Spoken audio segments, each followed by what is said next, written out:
Good afternoon. So when you came in today, we asked that you sit at tables with folks who work at similar places in the system to hopefully facilitate some conversation this afternoon. My name is Helen Duffy. I'm with the National High School Center, and I'm pleased to be here today to moderate this panel that will be focusing on adolescent literacy. And I'm pleased to have the honor of introducing to you Debby Houston-Miller from the Center on Instruction, and Peggy Simon, who is one of the content leads for the development of the resources that you're going to see more of today that are housed on the Doing What Works website. So the purpose today of this session is not only to share with you some research around best practices in adolescent literacy, but also to provide you with some information on some tools that we hope will be of use to you as you go on your way. So without further ado, I will pass the mic to Debby. Thank you. We're at a little bit of a disadvantage at the very beginning, but we're Can you hear me without the mic? Great. No, you gotta use the mic because it's being recorded, so you can use this or that. Okay, I'm going to use my good Southern charm, and I'm not going to curse. All right. Yeah, I know. It would be far more entertaining. Yes. Okay. Peggy and I have done this presentation before, so you are benefiting from that, and that we learned a lot along the way, and how to make it more interactive for you, and how to engage you in conversations among yourself, as well as with our resources that we're going to talk about today.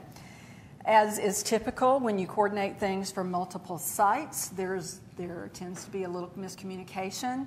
And we are hoping at some point during our session today, the packets of handouts and materials for you to use during the session will arrive. They look like this, just to prove to you that they exist, and there are tons of resources in here. So we'll make do. And if things look a little sketchy, that's because we're skipping something we're hopefully going to be able to come back to. I just want to let you know that you at least have the PowerPoint handouts in front of you, so you can use that to make notes. And I'm going to do my best to work from up here, but I really do much better when I'm down there and I'm able to move around. But I'll see what I can do to keep from falling off of the stage. And if I do, just laugh, because it won't be the first time it's happened. I always survive. I just want to do a brief overview for you today that lets you know that who we are. I pressed the wrong button, excuse me. I don't want to do any of that. I'll get used to it in a minute. And that is the Center on Instruction is a federally funded project. There's my email, there's the website. We have many resources that are research-based, that are guidance tools, professional development tools, as well as some are in-depth research summaries, and some are things like principal resource guides to help you with your literacy initiatives. So a wide range of products. In addition to that, Peggy's group, Doing What Works, also has wonderful resources that are also based on the research. Hers, the Doing What Works website, is really designed to put a practical spin on what we know from the adolescent literacy research. Now, I had a great activity for you to do at the very beginning, and I'm going to try to do that if I can figure out how to move to that. In your handouts, if you had them, you would have a paragraph to have read when you first got here. And I was going to ask you to introduce yourself to your table colleagues, and then to read this little paragraph from a book by the name of The Zimmerman Telegram that was written by Barbara Tuchman, and note anything in that paragraph that made it difficult for you to read or understand, and then share what you're thinking. So I'd really like to do that just as a way to give you a chance to get engaged, okay, with what we're talking about today. So, did you find anything difficult about the paragraph? What? Somebody volunteer something. Vocabulary was not what we're used to every day. Background knowledge. What kind of background knowledge did you feel like you were missing? Well, I mean, yes, right. Mm-hmm. Just the time frame, what you're talking about, just some of the way it works with the vocabulary, that's something. Right, right. Anybody else have something they thought was particularly challenging?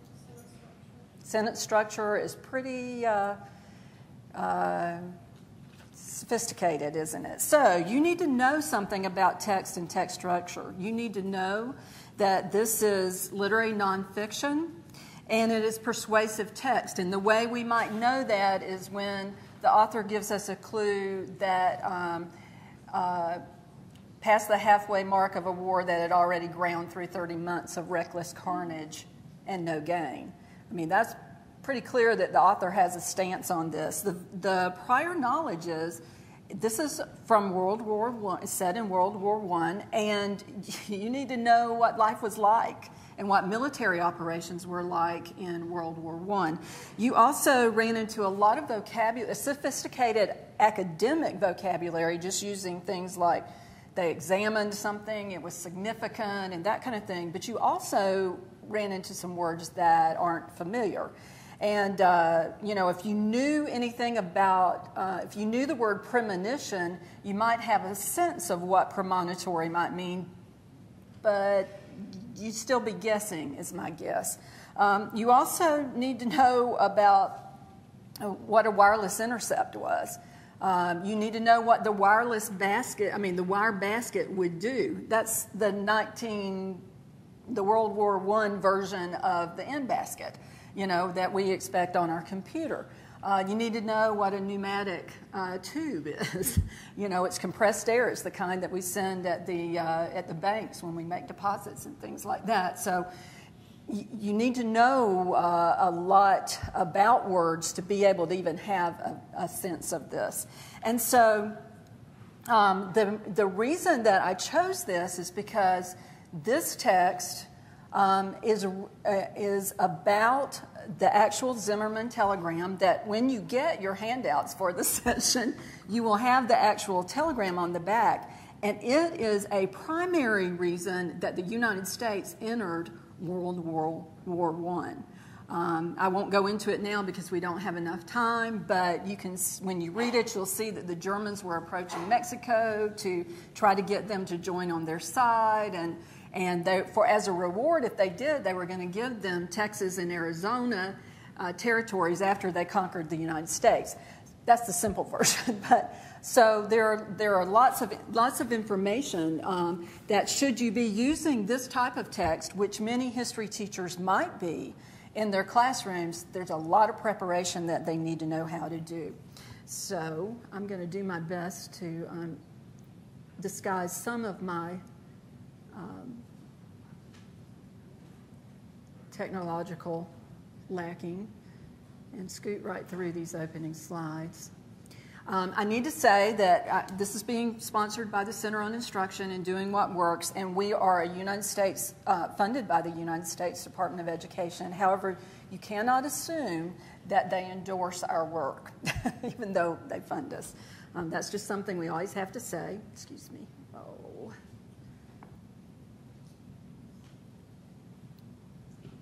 And so we are now going to talk about the research on adolescent literacy. When you get your handout, you're going to have a lovely replication of this slide, and it gives you information about the 4 major areas that we are confident about the research that should be part of any adolescent literacy program. Those are comprehension strategies, engaging text discussion and vocabulary, and then intensive interventions for students who are struggling. The bridges in the slide attempt to show the interrelationship of all these areas. In addition, you'll see a grayed out disc at the bottom. This disc represents the support and leadership that's needed to allow teachers and schools to implement these effective practices.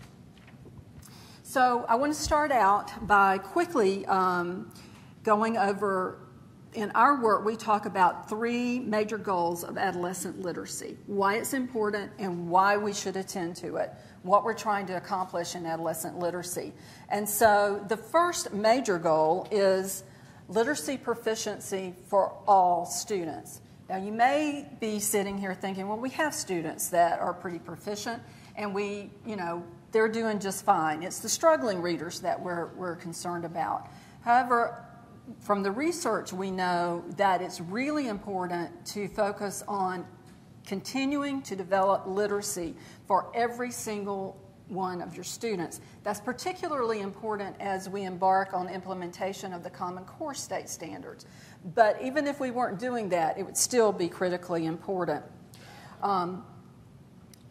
The second area that I would say to you is critically important in adolescent literacy programs is to focus on building literacy in the content area.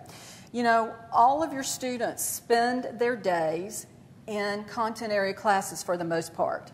They may go to a special reading class, or they may, go to some kind of remedial program or something like that, but they're in PE, and they're in science, and they're in history. So because of that, they spend a lot of their day learning about new concepts for them that they may not have the background knowledge for. They're typically using some type of text that may not be as difficult as the Zimmerman telegram, but certainly has new language, new text structure for them, new vocabulary. In addition to that, the content area teachers are the people who are experts in their disciplines. And they know best how to help students access text in their particular area and how to comprehend it. For instance, history text is very different than science text. Science text is pretty structured, it's procedural, it shows a building of information. History text is more integrated, I guess you would say, because it's talking about knowing concepts based on various resources and sources. So that's critically important. And then finally, I'm not ignoring the struggling readers that we need to continue to develop, but that is the third goal, is for students that are struggling, we must do what we can to accelerate their learning. I loved what Sue said this morning when she said, don't focus on remediation, focus on acceleration. You know, you can't help what happened before the students arrive in high school, but what you can do is help what happens to them when they arrive in your building. And so focusing on acceleration means you may have to build their basic and foundational skills. You're definitely going to need to expand their vocabulary knowledge and vocabulary strategies, as well as their comprehension strategies. For some, you may have to go back to those basic reading skills. And you're likely, because you're from a SIG school, if you're a school-based person, you're likely to have a large number of students in your school that might be in need of that. And I would have to tell you, as SIG leaders, it is your job, in my opinion, and according to the research as well, that you should be guiding the analysis of your school data and research to determine what your students know and don't know, and then designing interventions based upon the needs at your school. I can't tell you what you need to do for your particular school. There's the response to intervention model with tiers of instruction, but even that is just a framework. You have to decide where your students' strengths and weaknesses are and where they're struggling, and then build your interventions based on that. And I will have to tell you, there is no magic bullet. I wish I could tell you that there was, and then just send you off merrily with that information. At this point, we were going to do a group activity to give you a break from having to listen to me. And I was going to ask you to think about either the school you work in or the schools you work with if you're a district person, or if you're at the state level, the schools that you've visited. And I was going to ask you to think about some vocabulary and comprehension strategies that might be present in your school. And to ask you to think about, are they present in all of the content area classes that I've been in? Are they present in the English language arts classes that I've been in? And are they present in the intervention classes? I won't be able to do that because you don't have your packet. But some of the things we will be talking about later is, and letting you hear from some practitioners about, at least we got that working. In the vocabulary area is explicit vocabulary instruction. Think about, do you see your teachers explicitly teaching words? Do you see repeated exposure to new vocabulary? Do you see repeated opportunities to practice using vocabulary, such as in writing, such as in discussion with peers or within the class? Do you see teachers teaching strategies to help students independently learn new vocabulary, such as, well, I'll talk about that in a minute, and then repeated practice for using those strategies to identify new words. In comprehension, think about this. Do you see teachers providing a specific link to the student's background knowledge or previous units learned or topics covered before they begin instruction on a new concept? Do you see teachers teaching students how to get answers to questions from the text? You know, this is a question that is explicitly stated in the text. Or this is a question that gives a hint in the text, but I have to use some of my background knowledge to be able to answer that question. Do you see teachers asking students to generate questions about what they're going to read? What do they want to know about the text? What questions, when they hear about that topic, come to their mind? And then, once they've generated the questions, using text to find the answers. Do you see them using summarization strategies? Do you see them using graphic organizers meaningfully? Not just as a handout, but meaningfully, and we'll talk about that briefly because that's all we can do in an hour and a half. And do you see them teaching their students how to monitor their comprehension? And what I mean by that is stopping to say, is this making sense to you? After you read this, what questions came to mind? What do you think you need to know more about to understand this? And then teaching students to use multiple comprehension strategies, because one comprehension strategy won't apply to all text, and they'll need to be armed with several different ones. I wish we had time to do this. But if you think about those things, and I know you probably can't keep all of those in your mind, but we'll be engaging in some discussion around those in more detail in just a minute. So, I'd like to now start talking about the research, and that is, in high school, text almost always contain words that students aren't familiar with and concepts that they don't know very much about or have never heard of. And I know that was a personal problem for me in my physics class. I moved around a lot as a kid, and I never had physical science. So when I got to physics, I had no clue what they were talking about. I kept my nose buried in the dictionary trying to make sense of the text I was reading. And I was a very good student. So I can imagine that many of your students are going to be encountering text that they're not real sure how to maneuver, particularly if they're struggling readers. So what does the research say? The research says this in a sentence. It says a lot more than this, but basically it boils down to explicit vocabulary instruction has a substantial effect on students' vocabulary acquisition in all content areas and across a variety of text, including narrative and expository text. And if you spent any time at all thinking or looking at the Common Core State Standards, you know that the expectation is that students will encounter and make sense of complex text across a range of different types of text. Now, I won't get into that too much more because we have a session on that tomorrow afternoon. However, the research is very clear that explicit vocabulary instruction does help students develop vocabulary. It helps them learn specialized words in the content area, choosing the most important words for students to understand and know and be able to use. And it helps students learn to develop strategies to become independent readers. And that could include analyzing word parts, affixes and suffixes and other types, base words and Latin and Greek roots and those kinds of things. And then also understanding relationships between new and familiar words.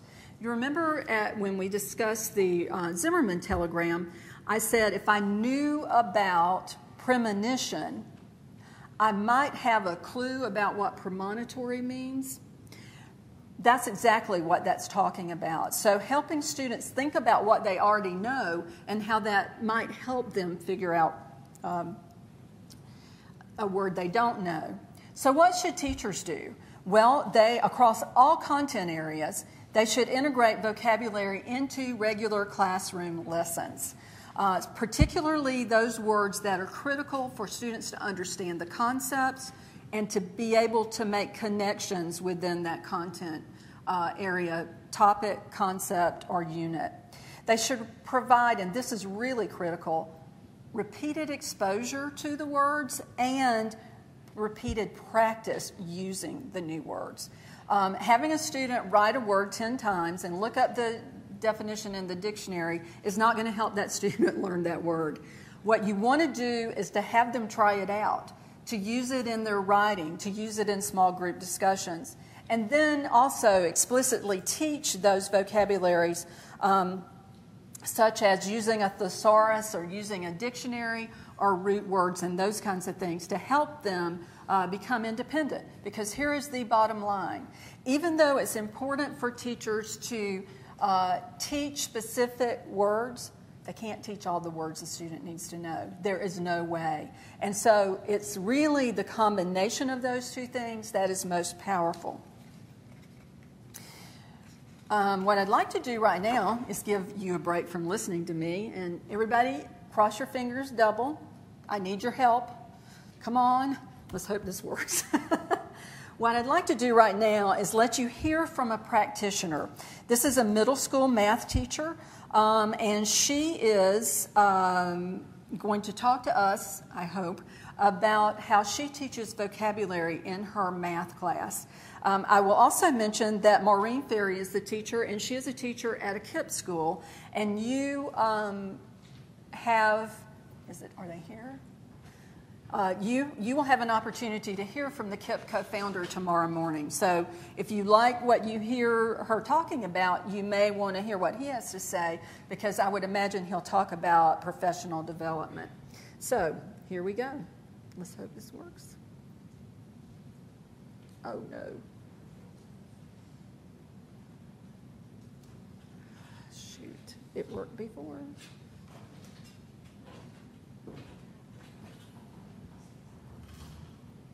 It's not working. Hold on.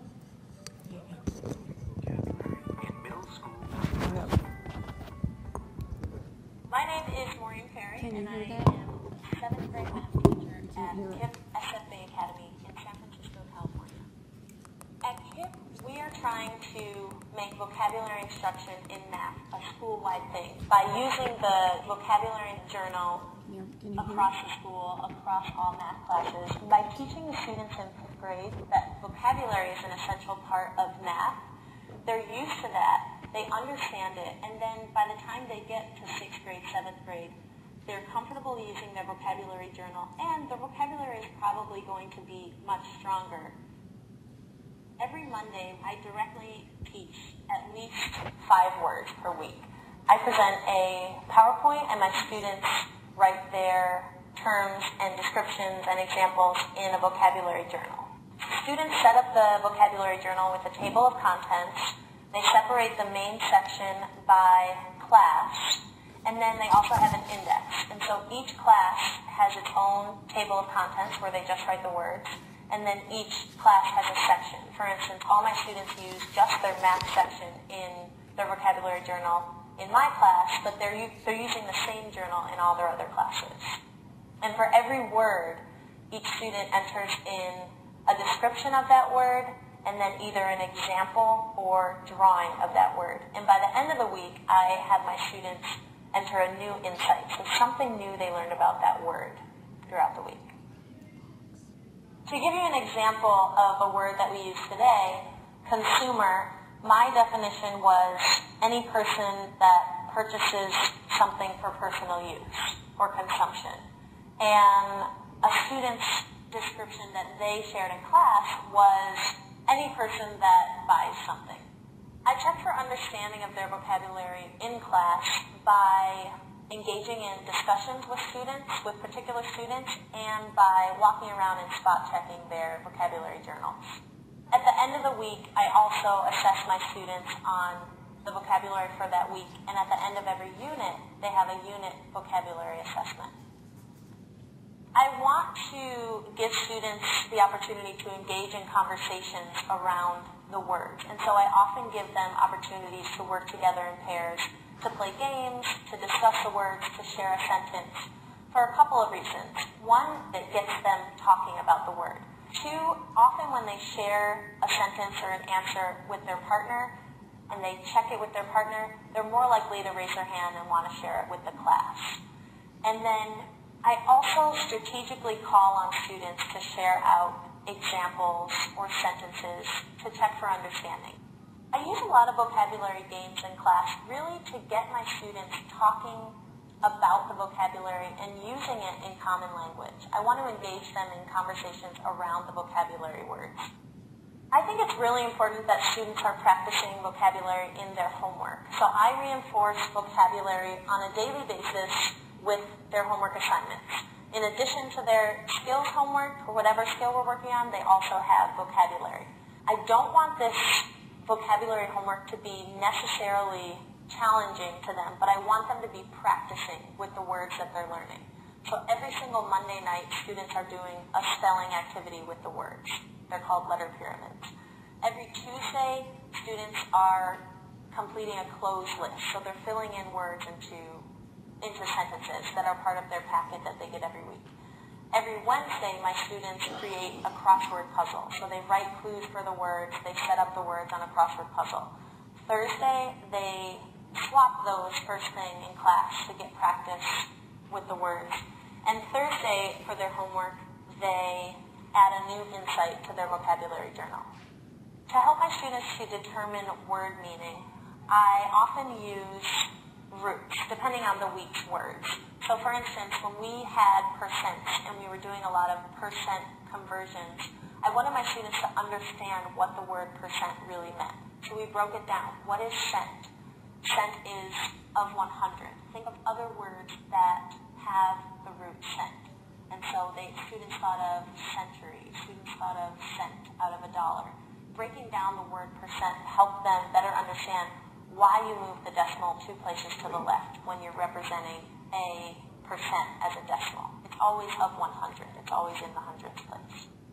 Another strategy that students use in identifying word meaning is just using context clues. So I help my students break down a word problem, underlining important vocabulary words, circling numbers, and determining using the context clues, using the clues in the problem, what the word means. I provide my students with opportunities to use the new vocabulary words in their homework, in the games that we play in class, and then in cumulative reviews. So at the end of the unit, I'll continue to review the words from the entire unit. When we have a benchmark exam, I'll continue to review the words from the entire quarter. And so that way the words are continuously being integrated into the classroom. To learn more about building vocabulary, please explore the additional resources on the Doing What Works website. Okay, what I'd like to ask you to do right now is to just real briefly take just a minute or two, share among your group, with your group members, the vocabulary strategies that you saw her using that we talked about earlier and just a few minutes ago from the research. Just take 2 minutes. So think about what you saw and just talk about it in your groups.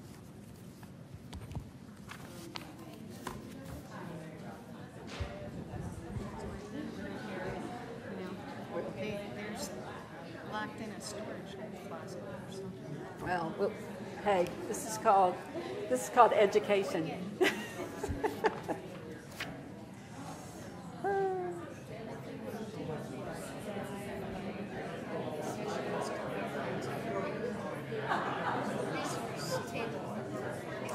Yes, and also they'll be posted on our website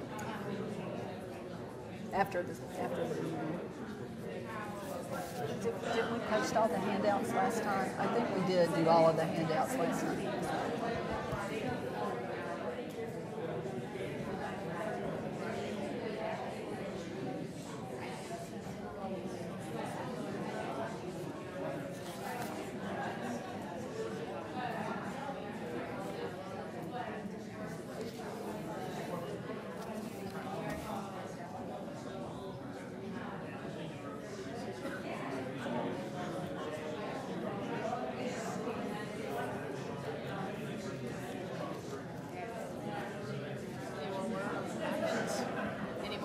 They're locked in. They're locked in a storage thing. So if they're not here, we'll tell them if they want one to come by my session this afternoon and it'll be on our website. We'll put everything. It's just that we worked hard to keep them engaged. That's all right. Hey, this is not the first time that's ever happened.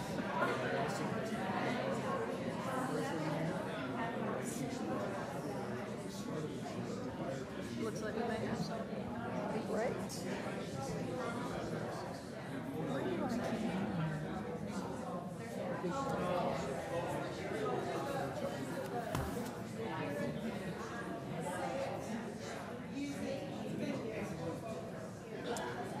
Okay, I'd like to call your attention back. Just goes to show you get a bunch of educators together and you let them start talking. It's really difficult to get them back on task. All right, as you're ending your conversations, I'd like to also prompt you to use your handout, since we don't quite yet have our handouts, but use your handout in your notebook that you got this morning about, there's a handout in there where you take notes about things you'd like to learn more about or follow up on. And should you want to investigate any of these strategies, make a note to yourself. And I also want to point out what I didn't say in the beginning when I was fairly discombobulated, is that the Doing What Works website is organized in a learn, see, do fashion. All of their information is organized. If you want to learn about it, you use these resources. If you want to see what it looks like in action, you use these resources. And if you want to do it, if you want to try it out, there are resources to help you with that. The video that we showed just now is from the C section. And many of the handouts that this teacher used in her class are also available on the website. And actually, the interview lasts a lot longer. Now, here's the good news. The handouts have been located, and we believe they're on the way, but we're not waiting on them. I'd like to give you an opportunity to, I think I went too far. Where is this? Nope.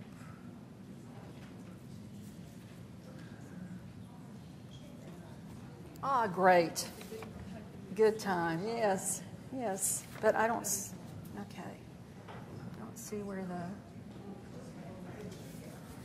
I've lost a slide.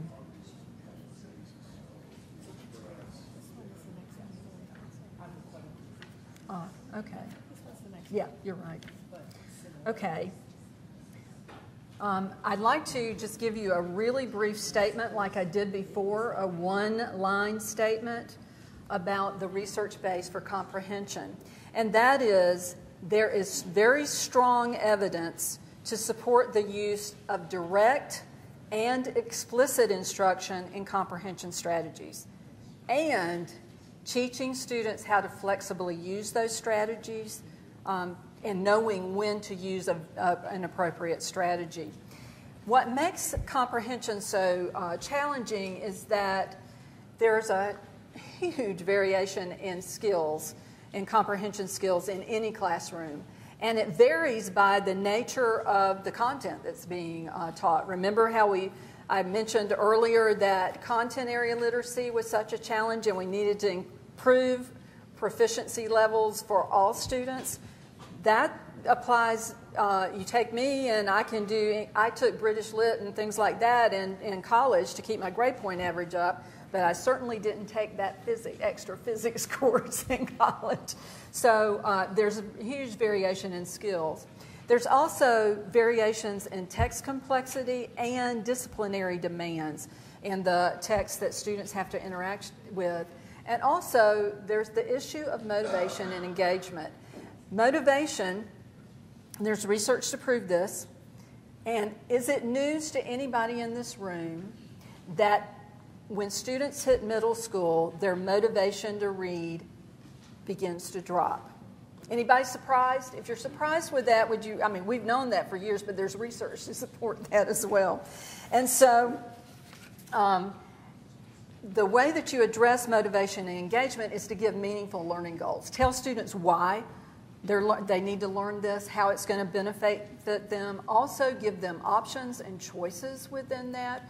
And also use that to give them opportunities to work together to learn. So what I'm going to do right now is I'm not going to give you the research overview for comprehension. We're going to see a little slideshow that's also from the Learn section of, it's from the Learn, the basic overview section of Doing What Works, and hear about a specific school situation.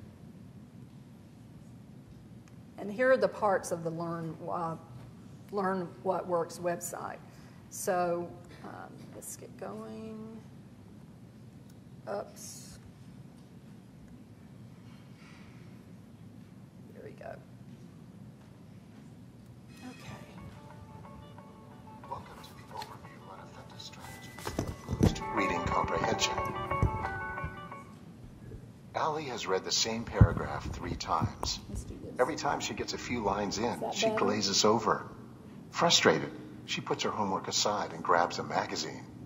Her science teacher, Ms. Bonner, knows that Allie and other students aren't getting as much as she'd like from their reading, but she doesn't see that as something she's supposed to fix. When students' low reading scores are discussed at a staff meeting, she thinks to herself, I'm a science teacher, not a reading teacher. I wouldn't know how to teach reading. By introducing direct and explicit reading comprehension strategies into the curriculum and across content areas, middle and high school students become more engaged and effective in their learning and gain a better understanding of their subjects. While research suggests that implementing any reading strategy will result in comprehension improvement, techniques that appear to be particularly effective in bringing students into stronger and more direct engagement with difficult texts include summarizing, asking and answering questions, and graphic organizers. Teachers who utilize more than one strategy in their instruction tend to see the greatest gains. After all, no one approach works for every text, and students' understanding will grow more sophisticated as they see how each new strategy complements their reading. Regardless of which strategy is taught, it's important that teachers make it clear from the beginning what the strategy is, what it is used for, and how it will improve reading comprehension. When students understand why the strategy is being taught, they are more likely to use it when they are reading on their own. Indeed, comprehension strategies are only truly useful to students when they go from being a classroom exercise to being part of their regular reading experience. To learn more about effective strategies that boost reading comprehension, please explore the additional resources on the Doing What Works website. Okay.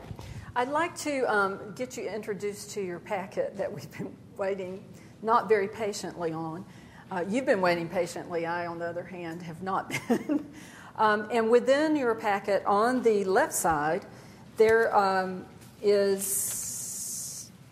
a list of the handouts, an additional note-taking guide for the PowerPoint.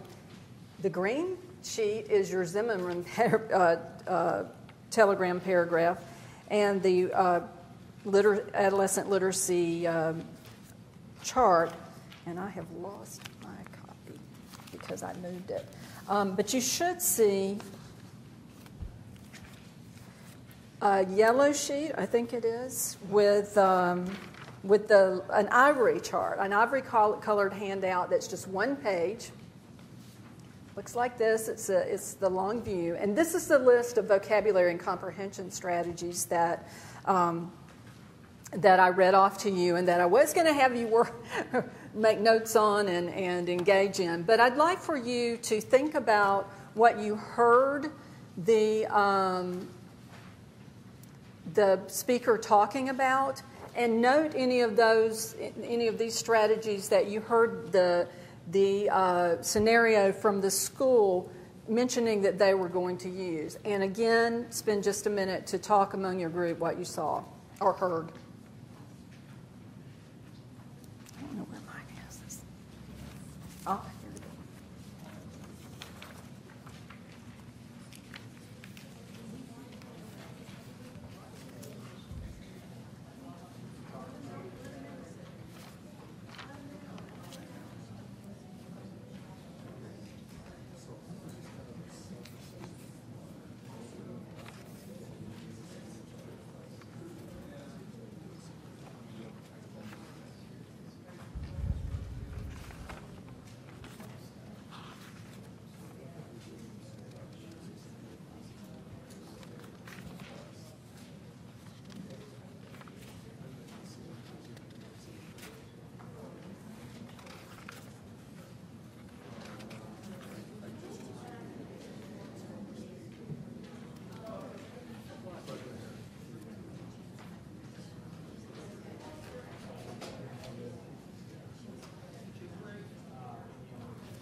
Okay. If you could wind up your conversation. I trust you found a few things that you recognized on the list. And I would encourage you to make notes about questions you have or things that you want to know more about on your handout. Now, there are a few additional pieces of information that I'd like to share with you. And these strategies that are listed here on the slide are those that have a strong research base. But I want to make and I'm not going to go into those. There are places that you can find details about these comprehension strategies. One is the Institute of Educational Sciences, I've forgotten the name of it, but document on adolescent literacy, where they actually give you an overview of the strength of the research and discuss what each of the research findings look like, and gives ideas about how they're applied in practice, as well as our own website has many of those. Now, we have, instead of expecting you to know all about that, we provided you with a handout that I'll mention at the end that has each of the topics and lists some resources that we think are particularly powerful that you may want to look into when you return home and work either in your school, at your district, or if you're a state-level person working with schools and districts that you may want to be aware of. What I'd like to point out about comprehension strategies is that, first of all, when you're teaching a comprehension strategy, again, it goes back to background knowledge, and that is making sure students have enough background knowledge to even begin to access the text, so they know and have an idea about what they're going to be learning about and which strategies might help with that type of text. In addition to that, you'll notice that answering questions is number 2, and then generating and answering questions is number 3. I'd like you to know that answering questions is much easier than generating and answering questions.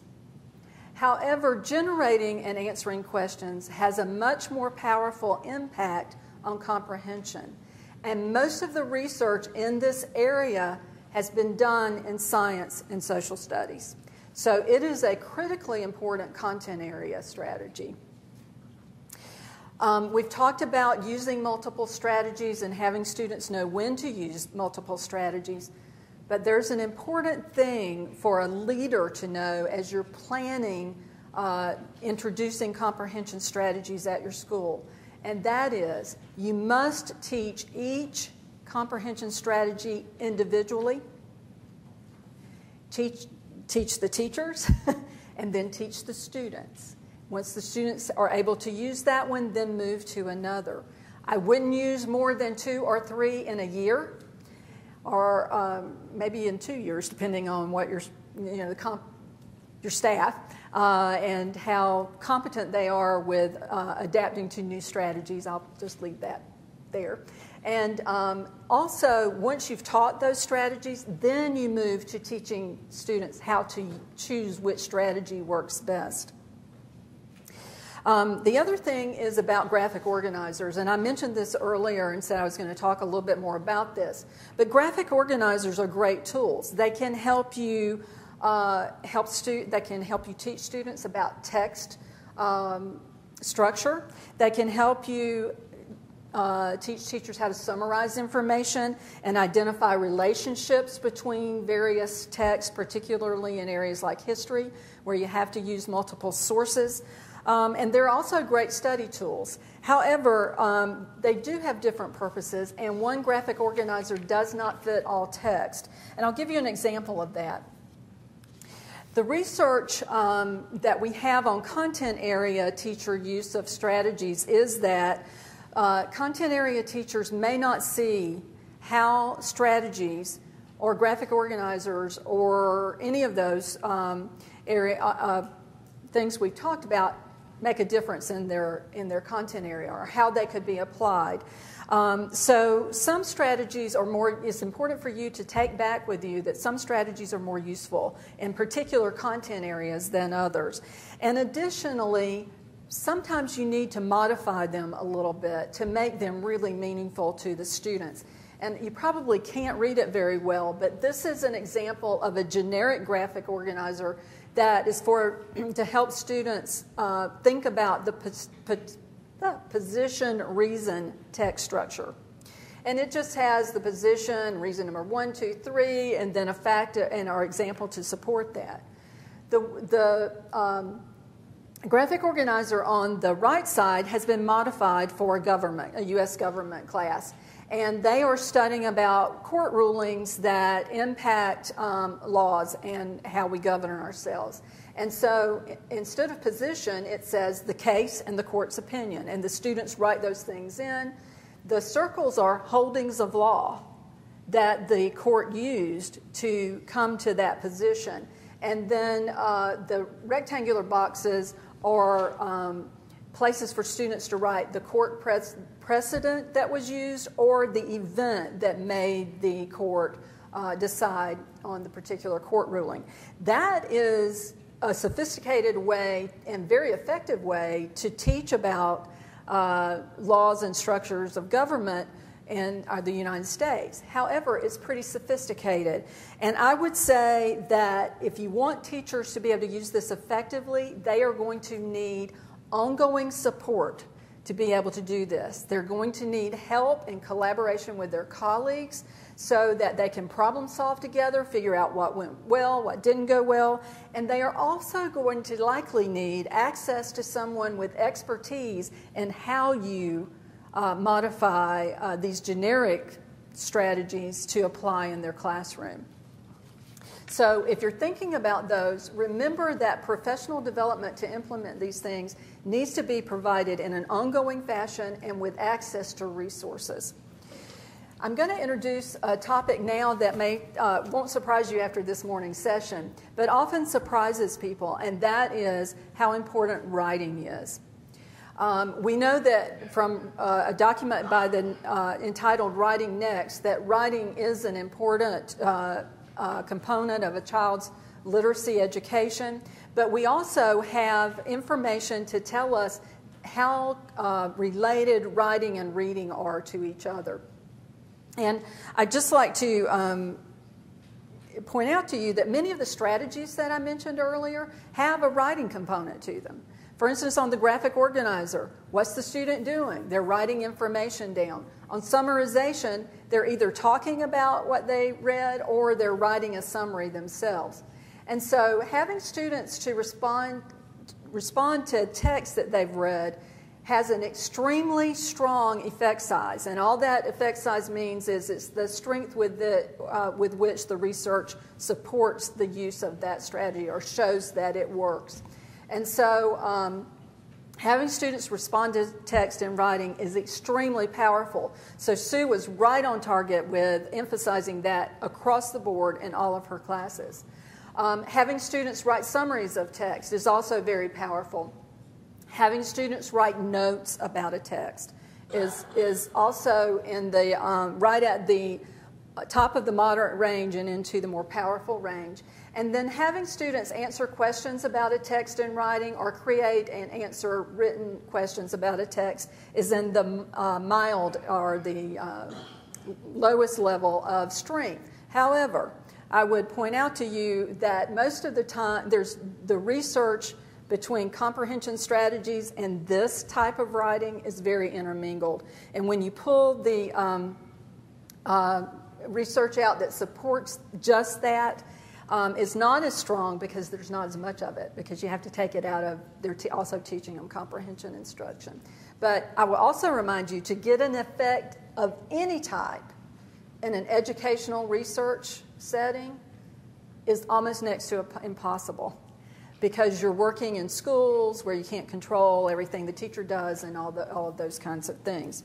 So we have for you in your packet a synopsis of the Writing to Read document that was written by Dr. Steve Graham and Michael Hebert, his doctoral student. The document is not long, and I would suggest if you don't know it, make an effort to use it. However, it's about 20 to 25 pages long, and many of you won't have time to spend on a 20 to 25 page document. So our center wrote the synopsis to give you a brief 4-page overview. And we also have a webinar on our website with Dr. Graham talking about the findings and answering a lot of questions from school folks. So that's free for you and it's downloadable. We did this primarily because we thought it would be useful in professional development, either with literacy coaches or content area coaches or at the school level. What I'd like to do next is just move quickly through some of the other areas that we talked about when we did the schema of the picture of the road to literacy and the beginning of the document. That's now in your handout. You have your very own copy of it. It's the multicolored one that looks like this. You remember from that we talked about the importance of extended discussion, and there is strong research that said, or moderate level research, because it's difficult to measure, but moderate level of research that classrooms that frequently incorporate not just discussion, but extended discussion show greater literacy gains than classes where students have very little opportunity for discussion. And when we're talking about extended discussion, we're not talking about the teacher sitting at the front of the room asking questions and getting an answer from 1 or 2 people. We're talking about thoughtful asking of questions, getting resources, asking students to expand on their answer or to defend their answer, and having follow-up questions ready to go. So it takes a lot of preparation by the teachers. So we're talking about asking students to interpret the text they've read or the content that they've read, doing a critical analysis of text, over time and in small groups and then in large groups. And then teachers are going to need to select text that is open to multiple views or that could generate discussion. And then prepare questions ahead of time so that they're not just on the fly as they're holding these discussions in their classrooms. And then finally, allowing for an opportunity for follow-up discussions either in small groups or in projects even or within their writing. One factor that leaders need to really consider when you're thinking about use of effective discussions is this: it is not easy. Teachers think they do a fabulous job of it, and what we have discovered is that teachers that view themselves as holding excellent discussions actually spend less than 5 minutes in discussion in a class period. That's not extended discussion. That's not the thing that's most powerful. So it's going to require significant professional development and support and feedback to help teachers understand how they can let go of some of their control in their classrooms and engage students in various strategies to hold effective discussions. The nice thing about discussions is this, and this is my interpretation, not the research's interpretation, is that I view this as a 2-for-1. Not only do you get students to learn the content better, you're also giving them practice in the vocabulary that you're teaching, as well as the comprehension strategies that you're teaching. So it's a great way to have students get some practice in, but also learn the content that's so critical for them to know. I'd like to have us spend a little bit of time with a practitioner by the name of Jim Burke. Jim is from Burlingame High School, I think. Unfortunately, you just get to look at Jim. You don't get to see various pictures from his classroom. And I will warn you that it's a little bit longer audio preparation. But I think what he has to say exemplifies what it takes to build teacher competency and teacher use of extended discussion. So I thought it would be very useful to you. This is also on the Doing What Works website, as well as materials to help you think about how to use it to engage your teachers in conversations or your district. Let's see what happens.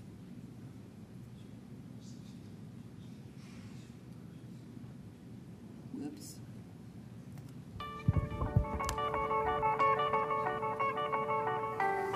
Today we're talking with Jim Burke of Burlingame High School in Burlingame, California. Jim teaches college prep freshman English and AP Literature and Composition. We wanted to learn more about how he facilitates discussion about text in his high school English classes. What opportunities do you create in your classroom for extended discussion about text? Discussion in the classroom is fundamental, and in fact, if I was going to look at all the different instructional techniques kind of out there these days, I would say that discussion in the classroom is probably getting the greatest amount of attention in recent times because of some nice research, particularly in an article. I apologize, I'm not sure what happened.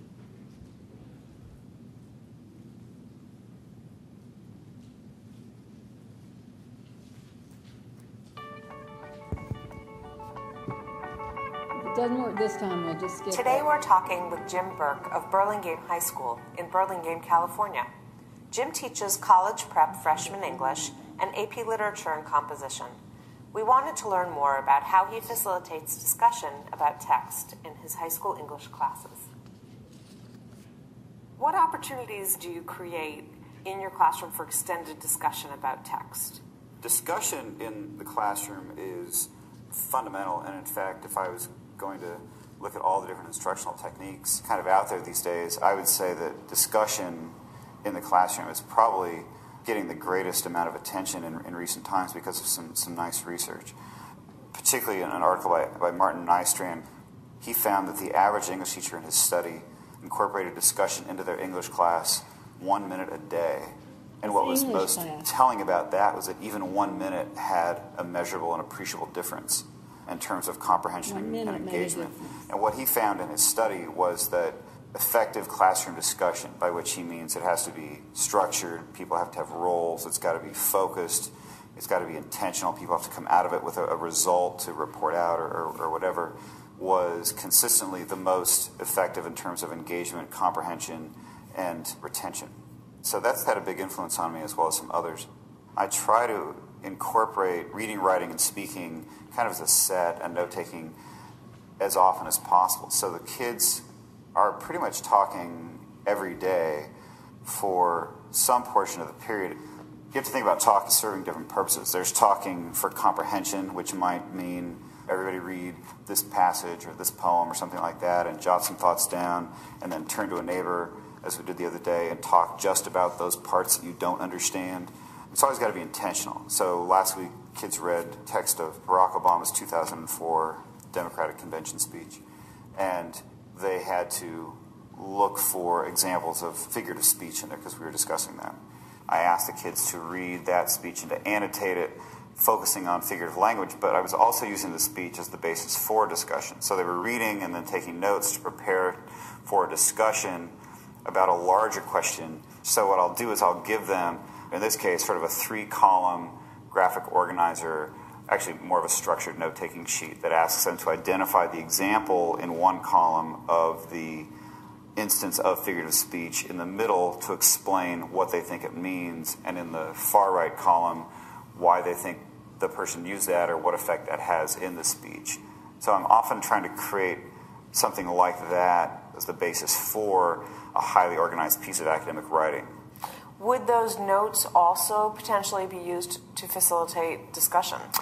Yeah, definitely. They'll come in the next day, and everything kind of rolls and feeds on the next thing. So they come in the next day, for instance, and use that as the basis for discussion about the speech and about some of the ideas as they relate to the larger question of lessons learned from others' experiences.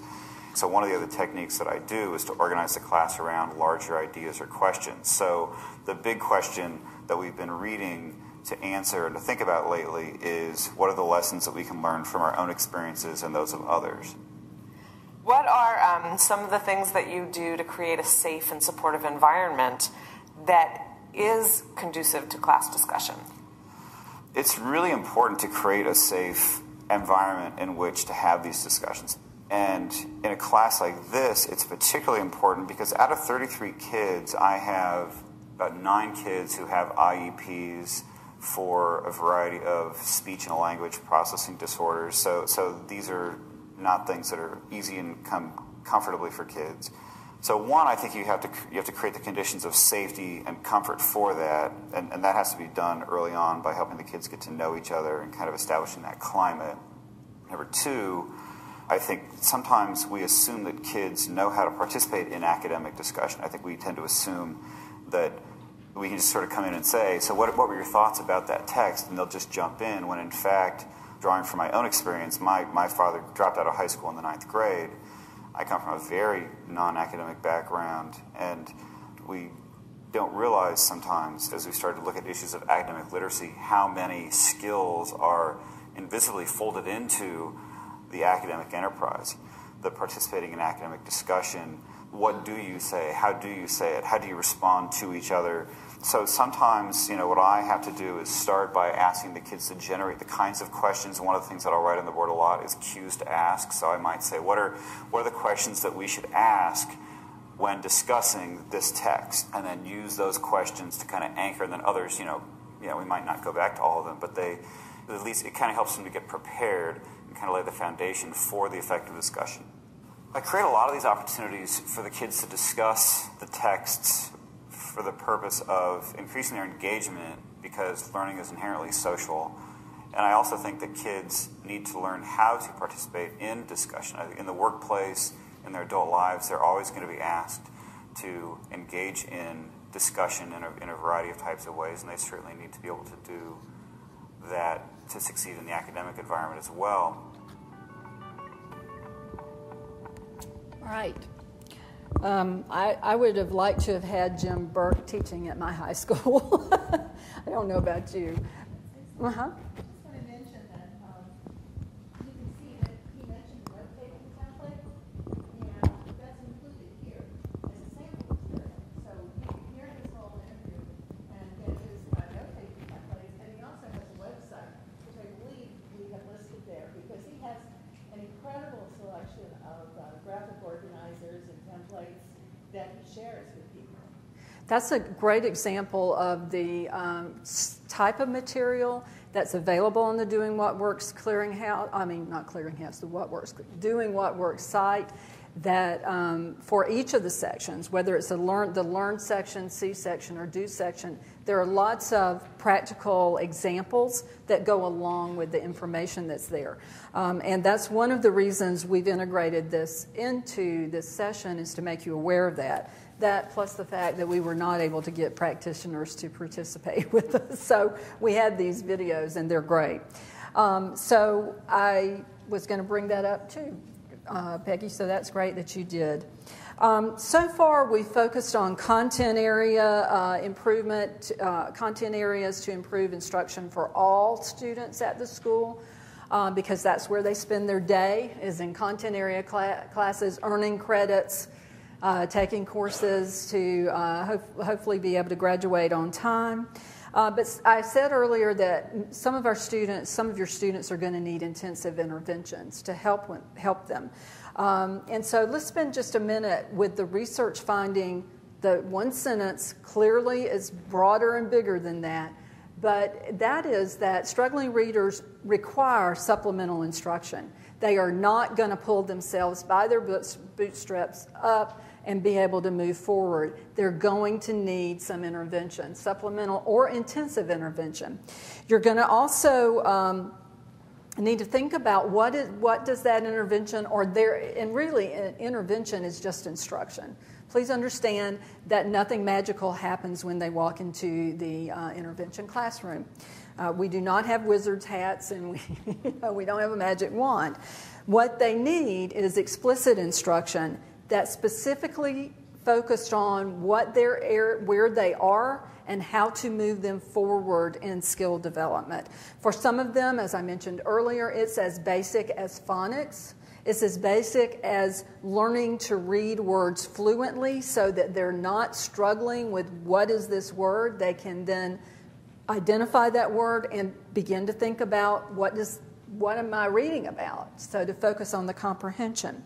And they're also going, so that means you're going to have some students that need really intensive instruction to accelerate their learning. But you're also going to have students that are pretty fluent in basic reading who need specific instruction in vocabulary and comprehension. So that means that at your school, you're going to need flexible interventions that allow you to meet the needs of these students. In these classrooms, you're going to be expecting teachers to do very explicit instruction targeted to students' needs that include a lot of modeling by the teacher and lots of opportunities for extended practice. There's a model called the I do it, we do it, you do it model. And I like to think of intervention being I do it, we do it, we do it, we do it, we do it, we do it, you do it. So before you send them off on their own, you make sure they have it. And then also lots of opportunities to scaffold their learning. And by that I mean varying the way information is presented, supplemental instruction or supplemental materials, and make sure your teachers know what scaffolded instruction means. And so another important thing, particularly for these students, is collaboration with content classes, because these students spend the majority of their day in content area classes. They do not typically spend all day in an intervention setting. And so you have an opportunity to tie what is happening in the content area classroom with what's happening in the intervention classroom, so they're supporting each other. And when you do that, that is a fabulous way to accelerate student learning, because remember, the more practice and modeling they get, the faster they learn it. Now, what does this mean for people at what do schools need to do with intervention? I would say to you, you must, principals or the team, whoever is responsible for that at the school, needs to make those decisions based on data. You need to know your students' school and writing data, reading and writing data. You need to know attendance problems and those kinds of things. You need to have a screening mechanism, and then for those students that need it, a way to find out exactly what that student knows and needs to begin to work on. And the data needs to be in a usable format and readily available. From that, teachers should then be able to match the instructional focus to the student need.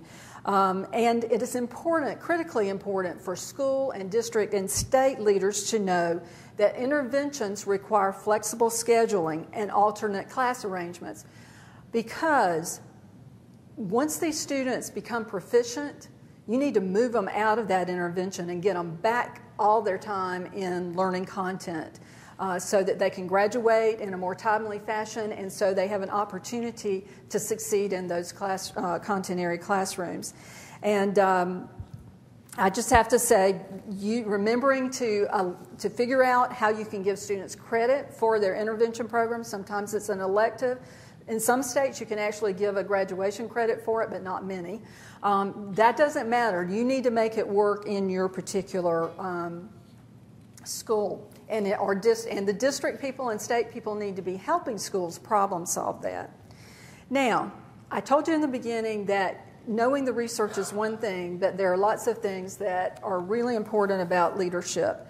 Leadership is important at all levels of the school, but it's particularly important to support literacy development.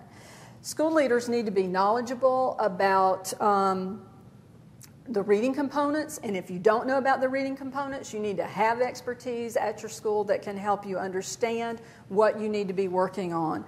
They need to be knowledgeable about the data in the school. They need to know what effective reading and writing instruction looks like. And this is where the rubber really meets the road. You need to know what kind, our principals need, or teams need to know what type of professional development and support teachers need to implement these strategies, the vocabulary and comprehension strategies. And it needs to be ongoing. You need to have a support network in place to help them problem solve as they go through the year and begin to own the strategies instead of attending a workshop, doing it once or twice, and then letting it go. The only way to sustain that energy and to get it implemented effective in the classroom is to have ongoing professional development opportunities for collaboration, as well as access to expertise. When they hit roadblocks and don't know what to do, don't let them struggle forever on it. Get them some assistance to come in. At the school level and at the district level, you have the unique ability to assess what resources you have in your school or in your district, and then be able to deploy those resources when they're needed. The other thing is that teachers are going to need resources to implement these strategies with their students. They're going to need a variety of text.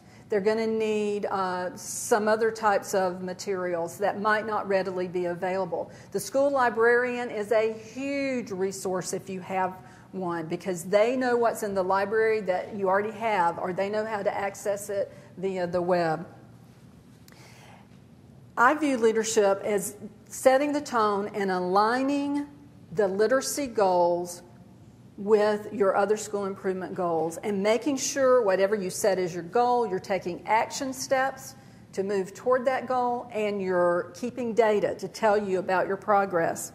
In addition, I view leadership as a way to make the literacy goal visible in the school. You should be the banner bearer. The principal should be the banner bearer, and the team that's working with him should be the cheerleaders running along behind saying, rah, rah, this is where we're going, this is why it's important, and we're making progress. And then finally, communication is really important. Communication tells people what you value. What you talk about and how you behave tells them what you think is important. So make sure that that can really Be clear when anybody walks into your school and you visit those classrooms and talk to kids about what they're reading and the progress they've made. The other thing that's really important for that is keep people informed of the status. If you're making progress, tell them you're making progress, and also celebrate your successes, because heaven knows we don't get a lot of those in education, so you need to celebrate large. If you want a resource to help principals with thinking about literacy initiatives at their school, there is one entitled Improving Literacy Instruction in Middle School and High Schools, a Guide for Principals. That's listed on your resource there. That was written by Dr. Joseph Torgerson, who's one of the best researchers in literacy that I know, but who's also one of the most teacher and principal-friendly people that I've ever met. And I think he used to be my boss before he retired, and I think he hits all the important pieces. Before we get engaged in a little bit of discussion, I seem not to be able to do this, with lots of discussion for you, is that I'd like to talk just a minute about teacher responsibility, because leadership in the classroom is critically important, and you heard Sue talk about that this morning. Teachers should take it personally that their responsibility is to ensure that their instruction meets their students' needs and that they are focused on the standards that they are supposed to be helping students achieve. That means they use data to help them make decisions. That means they monitor progress and use that information they get to help them adjust their lessons. It also means that they commit to ongoing professional development and make it their goal to implement it in their classroom. Don't just learn about it, but learn how to do it exceptionally well. And then finally, collaborating with colleagues is really important, and it's not something we're taught to do, and it's not something in most schools that comes easily within the culture because of the way it's set up. So as a leader in a literacy initiative, someone would need to make sure that those opportunities exist and begin to break down some of those barriers.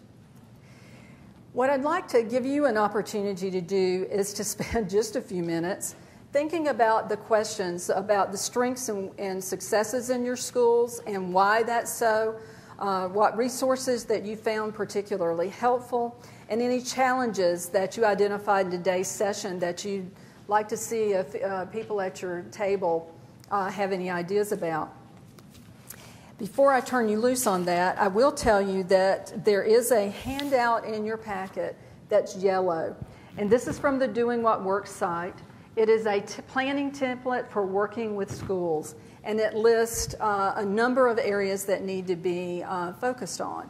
I want to point that out to you, not for you to use right now, but because we were going to do that before I had to do the Zimmerman telegram as part of the presentation, but for you to use when you get home to help prompt you about thinking about your work and what actions you might need to take, whether you're at the state level, district level, or school level, to implement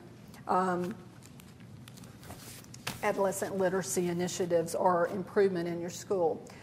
So I'm going to give you about 5 minutes to do some sharing. Do you want? Oh, I didn't know that. I read mine. Well, so I suggest that when we get finished breezing through the last slides and give Peggy an opportunity to say some things, that you may want to sit for just a minute at your table and share. I apologize for not giving you more time to discuss. I know that was what you really want to do, and so encourage you to use the resources in the packet and the information that we're going to share with you. You want me to click? That flexibility and support are key words for school turnaround. And so I have, in my mind, a 3-hour presentation, 2-hour, 1 hour, half hour, and a 1-minute presentation. She's very good at that. Why don't you get to the next slide? Okay. I'm just going to show you one slide. That one? No, next one. Oh. I need the mic. Can I shout loud enough? No. Oh, next one. Okay, I just want to say that, so flexibility and support, and I'm here to provide support. On the back of your program, you will find all the information you need about doing what works. So all you have to do, I don't need to give you any of that information about where to go and what to do. It's all here. Inside the program, at the end, is my name and email. Last name is Simon. That's all you have to remember. And it's either under Margaret or Peggy. So what I'm going to say to you is that after I talk, if you need any further help, if you have questions, if you need support, contact me. There's also the last handout in your folder, in your red folder, is lavender. And it's a place for you to write down what kind of support, what kind of resources you'd like to know about through Doing What Works. Doing What Works basically is the department's mechanism, a website for getting out information about evidence-based practices. And what we have done, and I worked on the adolescent literacy topic, is that we went out to schools to find real examples. We interviewed experts to see what they had to say about the research. We used the practice guide as our Bible for how we develop the practices. So if you go to Doing What Works, what you're going to find is information on a lot of topics in addition to adolescent literacy. There's math, there's school turnaround, there's organizing for teaching, all kinds of things. When you go to a topic, you're going to find information about the practices that if you implement those practices with fidelity, you're going to do a great job. It is going to help you improve your school, work on your school improvement initiative and improve instruction.